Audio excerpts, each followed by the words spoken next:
So welcome back. In today's video, we have to cover fundamental rights which are important from our UPSC prelims perspective.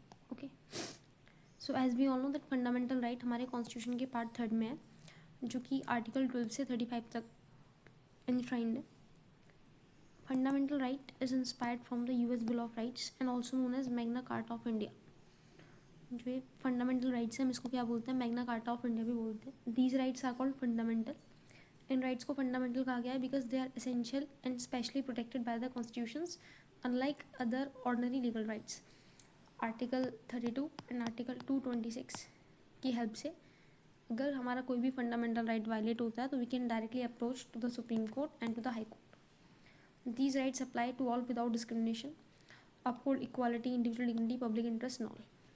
If we look originally, so originally हमारे constitution में 7 fundamental rights थे, but by the 44th Amendment Act of 1978, the right to property has been removed and it has been made a legal right under Article 300A in Part 12th. So right now we have 6 fundamental rights. Fundamental rights, this line is important, that fundamental rights along with other rights enshrined in the Constitution of India are the claim of the citizens against state. ये क्या होते हैं, ये claims हैं citizen के against state. So this line is important. It can come in the form of a statement in UPSC. If we talk about features of fundamental right, so these rights are not absolute. There are some reasonable restrictions imposed on them. Then there are some fundamental rights which are available only for the citizens. So what are those rights जो सब citizens के लिए available हैं? It is 15, 16, 18 sub clause 2. Then there is you can say 19, it's 29 and 30. So ये वो rights हैं जो सब citizens के लिए available है. Now we talk about that fundamental rights protect against arbitrary state actions and some private acts. तो fundamental rights हमें स्टेट के एक्शन से तो प्रोटेक्ट करते हैं, उसके साथ साथ कुछ प्राइवेट एक्ट्स हैं जिनके अगेंस्ट भी वो हमें प्रोटेक्ट करते हैं. These rights are protected by supreme court and an aggrieved person can directly approach it. These are not permanent and can be curtailed, repealed और by constitutional amendment act only without affecting the constitution's basic structure. यानी कि question आता है कि क्या हम fundamental right को amend कर सकते हैं, तो obviously we can amend them. तभी तो हमारे पास राइट टू एजुकेशन आया, article 21A. That is basically an amendment only in fundamental rights. So we can amend the fundamental rights, but the amendment is in a manner that it will not without affecting the constitution's basic structure as per Keshavananda Bharti case. Fundamental rights cannot be abridged by an ordinance. आप किसी ordinance को लेकर आकर fundamental rights को average नहीं कर सकते हैं. This has already asked in CSC 2025.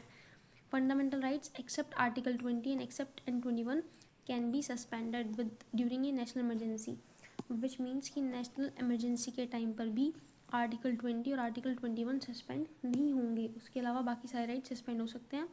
And one thing you need to remember, article 19 को सस्पेंड करने का एक ही वे है जब कोई एक्सटर्नल वॉर हो रही हो, due to external war. Internal rebellion या फिर आर्म्ड रिबेलियन के केस में आर्टिकल 19 भी सस्पेंड नहीं होगा.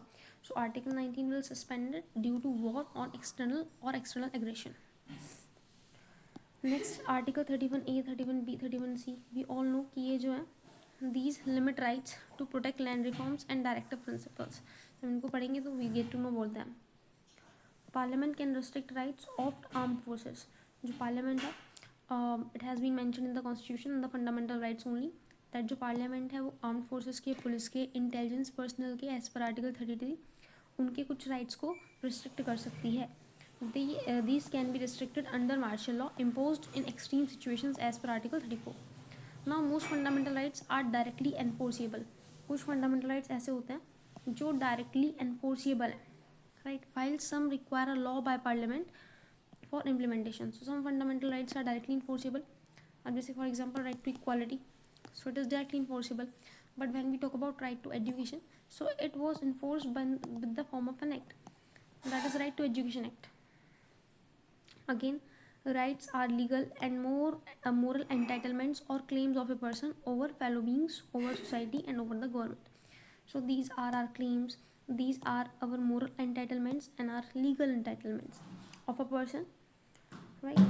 Now next, So apart from preamble, DPSP and fundamental duties, the fundamental rights also reflect the principles and provisions of UDHR, that is Universal Declaration of Human Right.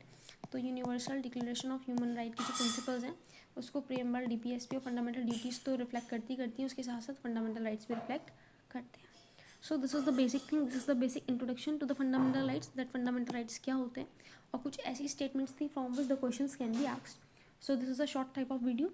Such videos are going to come, so stay tuned. Thank you.